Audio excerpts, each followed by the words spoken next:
Air India की flight में एक बार फिर टेक्निकल समस्या देखने को मिली, जिसके बाद फ्लाइट को दोबारा जो है जो स्टेशन था वहां पर उसको लेकर आया गया। इसके साथ साथ अगर हम बात करें तो लगातार टेक्निकल समस्या जो एयर इंडिया की फ्लाइट में देखने को मिल रही है। इसी तरीके से दिल्ली से इंदौर जाने वाली एयर इंडिया की फ्लाइट में टेक्निकल समस्या देखने को मिली, जिसमें कि कॉकपिट में जो क्रू का दाहिना हिस्सा था क्रू मेंबर्स का, उसमें इंजन के अंदर समस्या देखने को मिली, जिसके बाद फ्लाइट को वापस दिल्ली लेकर आया गया। तमाम जो यात्री थे उनको दूसरी फ्लाइट से इंदौर भेजा गया।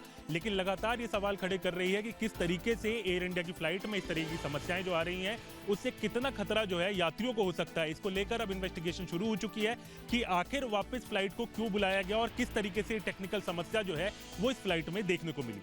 वीडियो जर्नलिस्ट संजय शर्मा के साथ हरीश झा, न्यूज स्टेट, उत्तर प्रदेश, उत्तराखंड। भारत में E20 फ्यूल को लेकर विवाद बढ़ गया है। वाहन मालिकों का कहना है कि इस्तेमाल करने से माइलेज कम हो रही है। सुप्रीम कोर्ट में इस मामले पर 1 सितंबर 2025 को सुनवाई होगी। भारत सरकार ने अप्रैल 2023 में E20 फ्यूल लॉन्च किया था ताकि प्रदूषण कम किया जा सके और देश के सस्टेनेबिलिटी लक्ष्यों को आगे बढ़ाया जा सके। लेकिन पुराने नॉन E20 कंपैटिबल वाहनों में यह फ्यूल अनिवार्य होने से गाड़ी मालिकों में असंतोष बढ़ गया है। एडवोकेट अक्षय मल्होत्रा ने हाल ही में एक जनहित याचिका दाखिल की है। यह याचिका 1 सितंबर 2025 को सुप्रीम कोर्ट में सुनवाई के लिए लगेगी। चीफ जस्टिस BR गवई की अगुवाई वाली बेंच, जिसमें जस्टिस के विनोद चंद्रन और NV अंजारिया भी शामिल हैं। वीडियो जर्नलिस्ट प्रेम शंकर के साथ विशाल पांडे, न्यूज स्टेट, उत्तर प्रदेश, उत्तराखंड। रविवार को प्रधानमंत्री के रेडियो कार्यक्रम मन की बात का 125वां एपिसोड था। इस कार्यक्रम के दौरान प्रधानमंत्री नरेंद्र मोदी ने एक बार फिर वोकल फॉर लोकल की आवाज उठाई। उन्होंने लोगों से अपील की कि स्वदेशी अधिक से अधिक खरीदें और इसके लिए गर्व भी महसूस करें।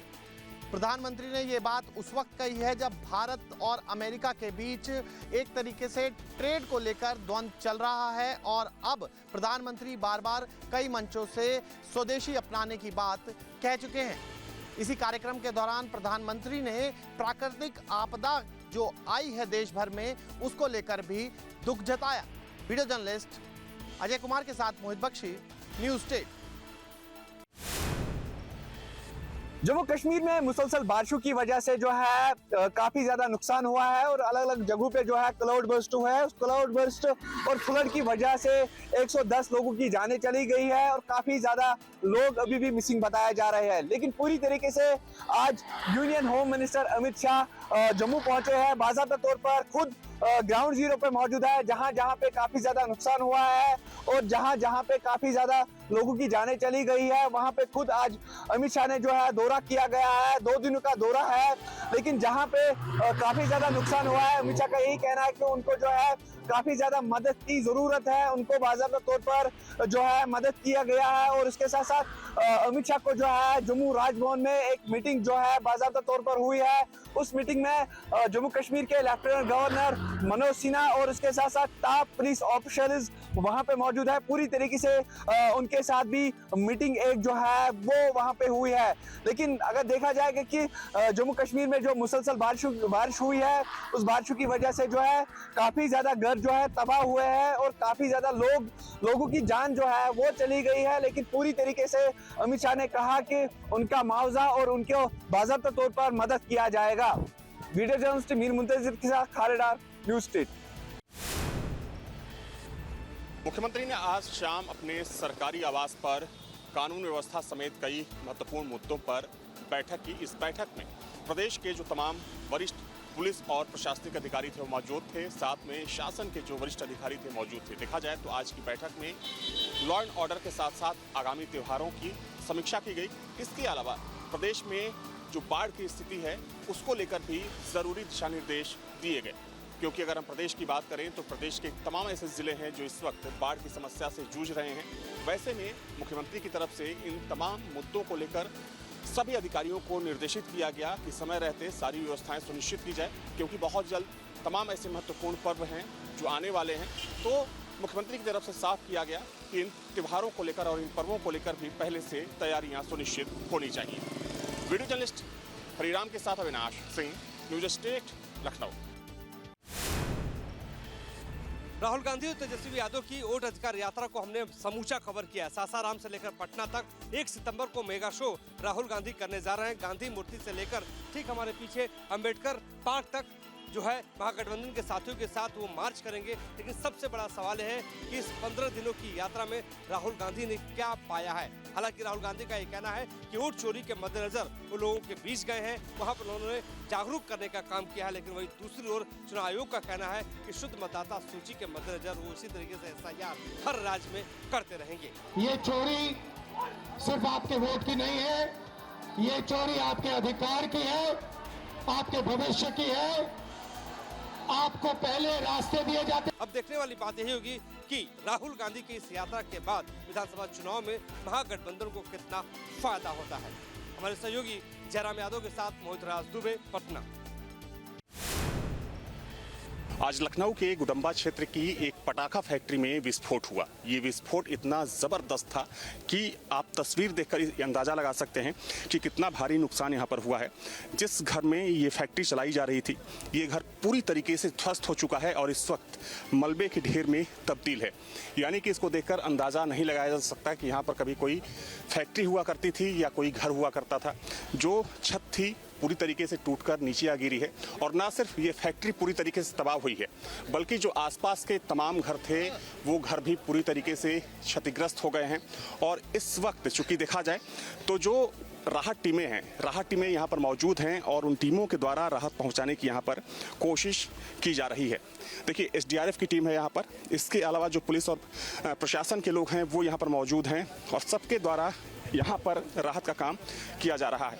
हालांकि जो रेस्क्यू ऑपरेशन है वो खत्म हो चुका है, लेकिन फिर भी जो पूरा इलाका है वहाँ पर पुलिस और प्रशासनिक अधिकारियों की मौजूदगी आपको देखने को मिल सकती है। बड़ी संख्या में लोग यहाँ पर मौजूद हैं और सबसे महत्वपूर्ण बात यह है कि जो फैक्ट्री यहाँ पर चलाई जा रही थी उसके बारे में कहा जा रहा है कि ये फैक्ट्री अवैध फैक्ट्री थी और कुछ साल पहले इसको यहाँ पर शुरू किया गया था, क्योंकि ये रिहायशी इलाका है और जाहिर सी बात है कि जहाँ पर आबादी होती है वहाँ पर ऐसी फैक्ट्रियों को चलाने की अनुमति नहीं दी जा सकती। वैसे में कई गंभीर सवाल भी खड़े होते हैं। हालांकि महत्वपूर्ण ये भी है कि अब सभी जो घायल लोग हैं उनको यहाँ से हॉस्पिटल पहुँचा दिया गया है, लेकिन इस हादसे में 2 लोगों की मौत हो गई है, 4 लोग घायल हुए हैं जिनको अस्पताल पहुँचाया गया है। वहीं अब पूरे मामले की जांच भी की जा रही है। हालांकि अभी पुलिस और प्रशासन की यही कोशिश है कि सबसे पहले जो इस हादसे के शिकार लोग हैं उनको राहत पहुँचाई जाए। वीडियो जर्नलिस्ट हरिराम के साथ अविनाश सिंह, न्यूज स्टेट, लखनऊ।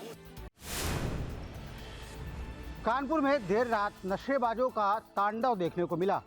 यहां के रावतपुर थाना क्षेत्र में स्थित शराब ठेके के बाहर नशेबाजों ने जमकर तांडव किया। 2 भाइयों की उन्होंने जमकर पिटाई की, लात घूंसों से मारा पीटा, जमीन पर गिरा करके मारा और इतना ही नहीं, उनके सिर पर शराब की बोतलें भी फोड़ दी, जिससे आक्रोशित स्थानीय लोगों ने विरोध करने की कोशिश की, जिस पर नशेबाजों ने गाली गलौज करके उन्हें भगा दिया। लेकिन स्थानीय लोगों ने मामले की जानकारी पुलिस को दे दी, जिस पर पुलिस मौके पर पहुंची और दोनों घायल भाइयों को अस्पताल भिजवाया। इसके साथ ही साथ पुलिस ने मौके से 4 नशेबाजों को हिरासत में लिया है। पुलिस मामले की जांच कर रही है और बाकी लोगों की तलाश में जुटी हुई है। Tiwari, news state, Kanpur. Railway hospital में उस समय हड़कंप मच गया जब हॉस्पिटल के अंदर 2 घोड़े घुस गए, जिसे देखकर तीमारदार और मरीजों में के साथ साथ डॉक्टरों में भी हड़कंप मच गया। सभी मरीज और तीमारदार चाहे डॉक्टर अपने आप को सुरक्षित करते हुए कमरों में बंद करते हुए नजर आए। वहीं 30 मिनट तक चले घोड़ों के तांडव ने पूरे हॉस्पिटल में हड़कंप मचा दिया, जिसका वीडियो तीमारदार द्वारा बनाकर सोशल मीडिया एक्स पर अपलोड करते हुए शिकायत की गई और हॉस्पिटल की सुरक्षा व्यवस्था पर सवाल किए गए। वहीं जवाब में DRM और मुख्य चिकित्सा अधीक्षक ने लिखा कि हॉस्पिटल की सुरक्षा व्यवस्था की प्रक्रिया विचाराधीन है। वहीं कैटर को रेलिंग लगाए जाने के लिए दिशा निर्देश दिए गए हैं। सहयोगी कैमरामैन के साथ रवि परिहार, न्यूज स्टेट, झांसी। सरकार की जो महत्वाकांक्षी योजना है कि गांव को शहर तक जोड़ना, इसी को लेकर आपको बता दें कि ग्राम बरियारपुर से और यह जो है रोड तक जो है मेन रोड से जोड़ी जा रही है। यह रोड की हालत इतनी खस्ता बन रही है, जो नई रोड बनाई जा रही है, आपको दिखा दें कि यह रोड सिर्फ जो है बनाई जाए, हाथों में भी आ रही है। ये देखिए रोड बन रही है, आपको दिखा दिया फाइनल कोड बनाया गया है और यह रोड एकदम मिट्टी के ऊपर बनाई जा रही है। इसी रोड को आज यहाँ पर सांसद भी सदर के मौजूद, उनसे बात कर लेते हैं। कांग्रेस सांसद राकेश राठौर मौजूद, उनसे बात कर लेते हैं। पूरी तरीके से घटिया स्तर की रोड है, गुणवत्ता विहीन है और फाइनल कोड के बाद ये हाल है कि मिट्टी नीचे दिख रही है।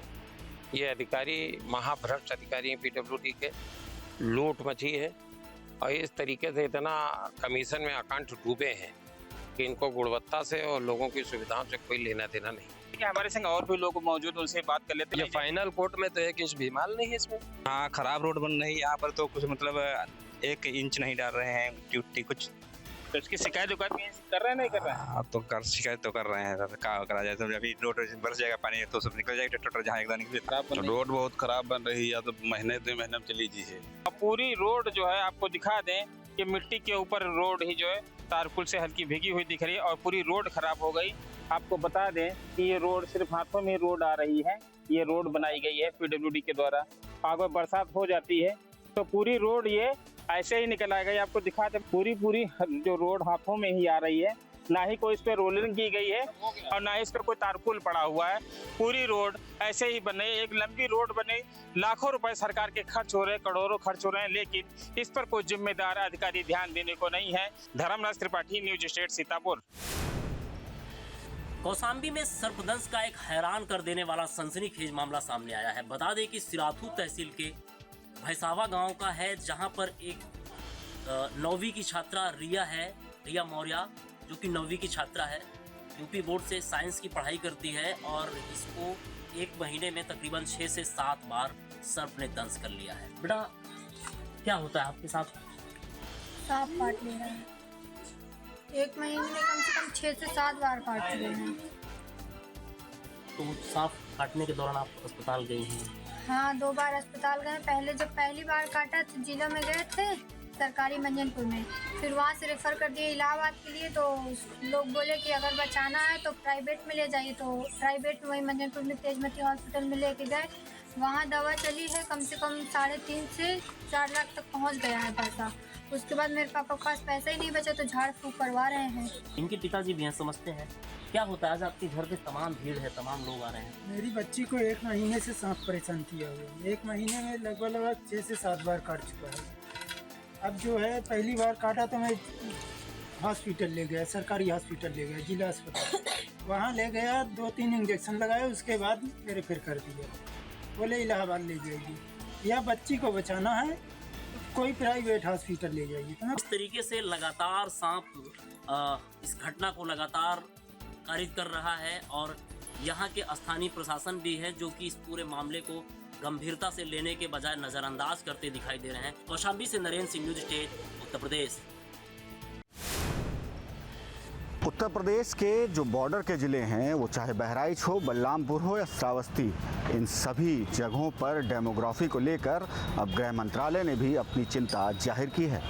इस बात का जिक्र प्रधानमंत्री नरेंद्र मोदी ने भी 15 अगस्त को लाल किले से किया था। डेमोग्राफी के बदलाव पर चिंता जाहिर की थी और इसके खतरे के लिए भी आगाह किया था। आपको बता दें कि बहराइच में लगातार डेमोग्राफी चेंज हो रहे हैं। एक विशेष समुदाय की ओर से लगातार इस साजिश का काम किया जा रहा है।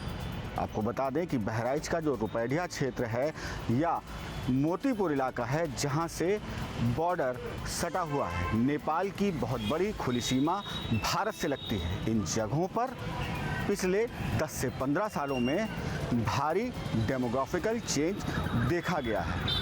अब एजेंसियां भी इस मुद्दे को लेकर सतर्कता बरतती नज़र आ रही हैं और इस पर कार्रवाई के मूड में दिख रही हैं। अब देखना ये होगा कि डेमोग्राफिकल चेंज के खतरे को लेकर किस तरह की कार्रवाई शासन और प्रशासन द्वारा की जाती है और किस तरह से इस देश को इस बड़े खतरे की साजिश से बचाया जा सकेगा।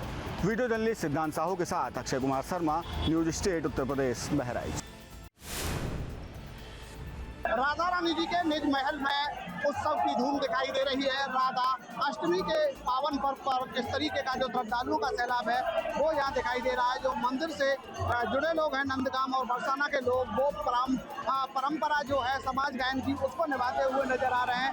एक तरफ नंदगांव के जो सेवायत हैं वो बैठे हैं, दूसरी तरफ बरसाना के सेवायत बैठे हैं। श्रद्धालुओं का सैलाब राधाष्टमी के पर्व पर राधा रानी जी के निज महल में दिखाई दे रहा है। देखिए किस तरीके से जो श्रद्धालु हैं वो लगातार राधा रानी जी के दर्शन कर रहे हैं और राधा अष्टमी के पर्व पर अपने आप को सौभाग्यशाली समझ रहे हैं कि अपनी लाडली जी के जन्म उत्सव पर, प्रागट्य उत्सव पर वो उनके निज महल पहुंच रहे हैं, उनके मंदिर पहुंच रहे हैं। एक अलग ही आनंद की अनुभूति दिखाई दे रही है। जो श्रद्धालु हैं वो लगातार भक्ति भाव में दिखाई दे रहे हैं। जिस तरीके से राधा रानी जी के देखिए किस तरीके से जो आप भी अद्भुत दर्शन कीजिए। श्री लाडली जी सरकार राधा रानी जी के वो अपने महल में विराज रही हैं। लंबी लंबी कतारों में लग के जो राधा रानी जी के दर्शन करने के लिए जो श्रद्धालुओं का सैलाब है वो यहाँ दिखाई दे रहा है। लगातार जो भीड़ है वो कतारों में दिखाई दे रही है। भक्ति भाव में जो श्रद्धालु हैं वो दिखाई दे रहे हैं। लगातार मंदिर दर्शन करने के लिए लंबी लंबी कतारों में श्रद्धालु लगे हैं और एक आस, एक विश्वास लिए हुए वो अपने मन में यही आस्था लिए हैं कि राधा रानी जी के एक बार एक झलक उनको दर्शन हो जाए। तो दूर दराज से श्रद्धालुओं का जो सैलाब है राधा अष्टमी के पावन पर्व पर वो बरसाना धाम पहुंच रहा है और उनको एक भरोसा है कि लाडली जी के दर्शन अगर इस पल में, इस क्षण में अगर उन्हें होते हैं तो उनका जीवन सार्थक हो जाता है। दाराजी सारस्वत, न्यूज स्टेट, बरसाना। मैं पहुंचा हूं पारसीवाड़ी मित्र मंडल गणपति के यहाँ और आर्थर रोड के पास ये गणपति मंडल है, पेंडाल पड़ा है, लगाया गया है और महाराष्ट्र के आंदोलन को, यानी गुजरात से मुंबई लेने के लिए जो आंदोलन हुआ था उसे संयुक्त महाराष्ट्र का आंदोलन कहते हैं। और उस संयुक्त महाराष्ट्र आंदोलन के लिए पिछले 75 साल में महाराष्ट्र में क्या क्या हुआ, मुंबई किस तरह से बदल गई, इसकी सजावट जो है यहाँ दिखाई दे रही है पारसीवाड़ा मित्र मंडल की गणपति में। आप देख सकते हैं कि पूरी तरह एनवायरनमेंट से लगे हुए सब, ये मूर्ति जो है 7.5 फीट की मूर्ति है लेकिन पेपर से बनाई गई है, पेपर के से ये मूर्ति बनाई गई है। इस गणपति के पंडाल में किताबें रखी गई है और मैसेज देने का प्रयास जो है वो किया जा रहा है। कहा जा रहा है कि जब किताब पढ़ेंगे, यानी मराठी में वासाल तर वासाल, इस प्रकार से यानी पढ़ोगे तो बचोगे और सीखोगे, इस प्रकार का मैसेज जो है यहाँ देने की कोशिश की जा रही है। 15 अगस्त 1947 में जब देश स्वतंत्र हुआ था तभी द्वैभाषिक बॉम्बे राज्य था और ये तब का चित्र है और संयुक्त महाराष्ट्र के आंदोलन के सारे जो चलचित्र है या चित्र है यहाँ बताए गए हैं। ये आंदोलन के सारे जो इतिहास है, जो यादें हैं यहाँ दिखाई देती है। महाराष्ट्र में 75 साल में जो संयुक्त आंदोलन में, महाराष्ट्र के आंदोलन में ये सब हुतात्माओं के जो बलिदान दिया था उनके सारे फोटो लगे हैं और संयुक्त महाराष्ट्र आंदोलन की याद यहाँ ताजी होती है। 1959 में जन आंदोलन जो हुआ था, ये इस प्रकार से आंदोलन हुआ था। तो यहाँ आने के बाद, इस पंडाल में आने के बाद युवा हो या फिर बच्चे हो या कोई भी हो, 75 साल में महाराष्ट्र का आंदोलन किस तरह से चला और महाराष्ट्र के लिए मुंबई कितनी ज़रूरी थी, ये दिखाई देता है।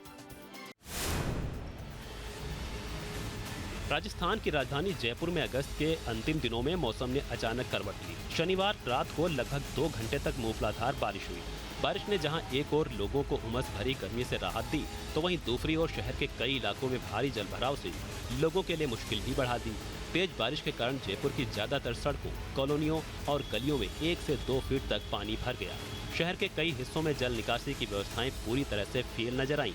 जलभराव के कारण दोपहिया और छोटे वाहन सड़कों पर फंस गए, जिससे लोगों को घंटों जाम में फंसे भी रहना पड़ा। खास तौर पर दोपहिया वाहन चालकों को सबसे अधिक परेशानी का सामना करना पड़ा, क्योंकि पानी की ऊंचाई इतनी थी कि उनका वाहन चलाना मुश्किल हो गया। शहर में ट्रैफिक व्यवस्था पूरी तरह से चरमरा गई और जगह जगह लंबा जाम लग गया। कई लोग दफ्तरों और बाजारों से घर लौटते वक्त बीच रास्ते में ही फंस गए। भारी जल भराव ने एक बार फिर नगर निगम और प्रशासन के दावों की पोल खोल दी। हर साल मानसून में जयपुर में जल भराव की स्थिति बनती है, लेकिन समाधान अब तक अधूरा ही नजर आता है। 2 घंटे की मूसलाधार बारिश ने यह साबित कर दिया कि शहर अभी भी एक तेज बारिश को संभालने के लिए पूरी तरह से तैयार नहीं है। Team news state.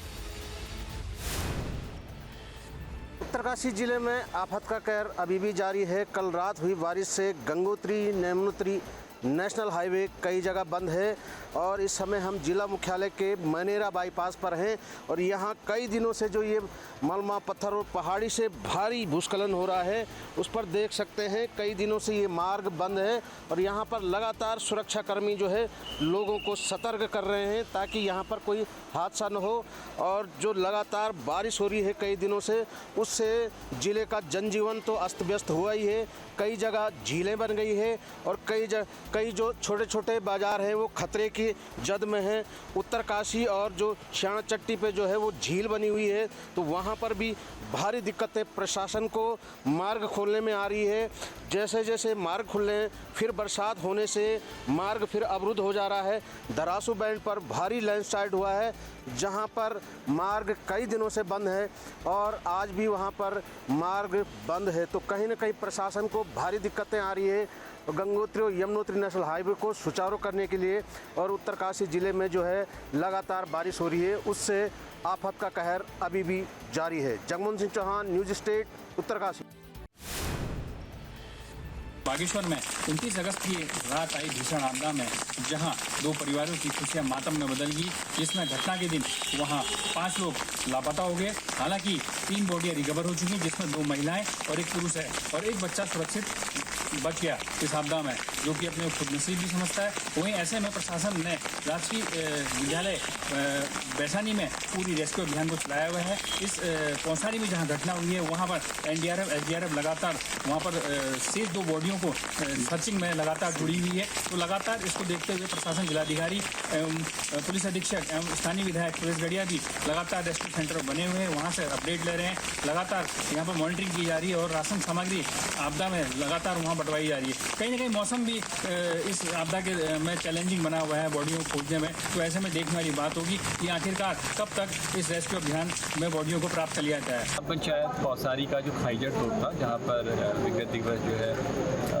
क्लाउडबर्स्ट हुआ था और 5 से 6 घर जो है वो पूरी तरीके से डैमेज हुए थे। वहाँ पर रेस्क्यू ऑपरेशन जो है आज भी चल रहा है और इसमें हमारी एनडीआरएफ की टीम, एसडीआरएफ की टीम, साथ ही साथ ड्रोन के माध्यम से भी हम इसमें रेस्क्यू ऑपरेशन कर रहे हैं। डॉग स्क्वाड्स को भी यहाँ पर बुला दिया गया था और विक्टिम लोकेटर को भी यहाँ पे बुला दिया गया था और उसके माध्यम से भी प्रयास ये किया जा रहा है कि जो 3 बॉडी वहाँ पर होने की संभावना थी तो उसके संबंध में जल्द से जल्द रेस्क्यू पूरा किया जाए।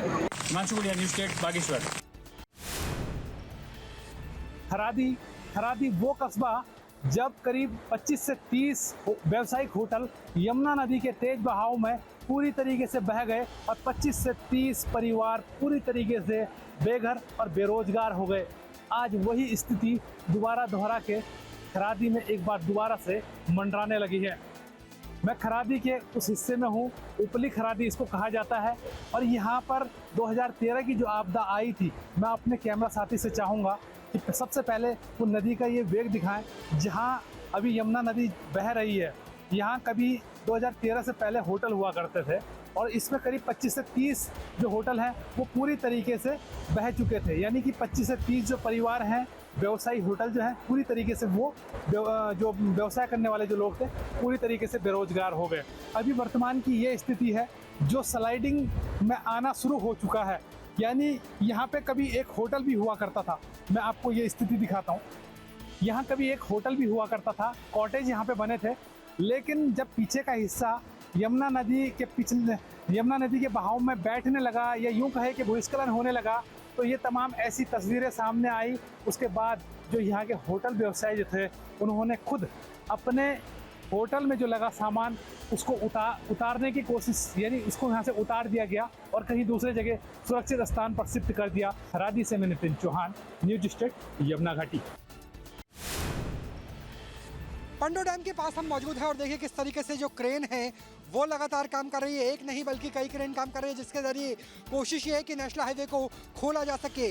हमें लगता था कि केवल कुल्लू और मनाली के बीच का हाईवे ही बह चुका है, लेकिन नहीं, हिमाचल प्रदेश के तमाम नेशनल हाईवे की हालत इसी तरीके से ख़राब है।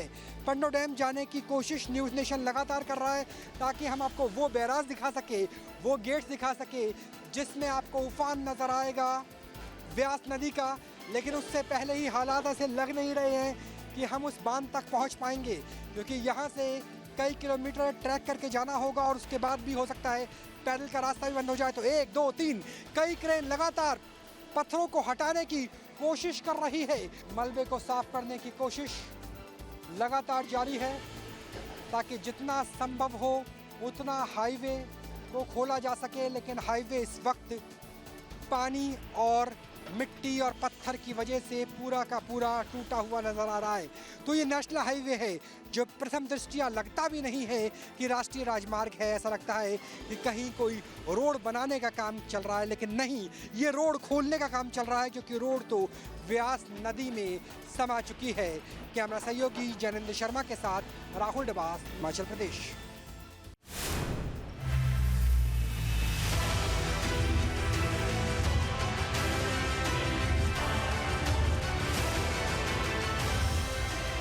जहाँ भक्ति है हर शब्द में, कथाओं में छुपे हैं दिव्य रहस्य और ज्योतिष देता है जीवन को दिशा। धर्म से जुड़ी हर बातों को जानने के लिए हमारे चैनल स्तुति को सब्सक्राइब करें। चैनल पर जाने के लिए इस लिंक पर क्लिक करें।